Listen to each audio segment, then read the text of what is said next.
PM किसान योजनार 22तम किस्ती जदि आपण बैंक खाता को आसीनी आपण माने टंका पाई नांती ताहले कोन करिवे आ कोन पई आसीनी कोन कले आपण को पैसा आसीबो संपूर्ण इन्फॉर्मेशन ए वीडियो रे आपण माने कहबी ता पूर्व चैनल को सब्सक्राइब करी पाखर थिबा ऑल बेल आइकन को दबाई दियंतु लेटेस्ट इन्फॉर्मेशन पई। तो देखंतु पीएम किसान योजनार जदि आपण पैसा पाई नांती तार मुख्य कारण होची दीटा।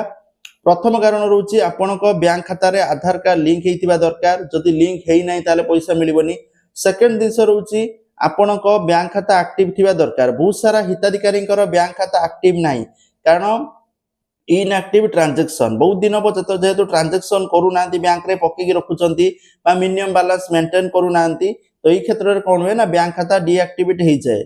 जदि आपनकर एई बडी सिचुएशन हेइची ताहले गवर्नमेंट पैसा पठेले भी आपनकर बैंक खाता रे क्रेडिट हबोनी।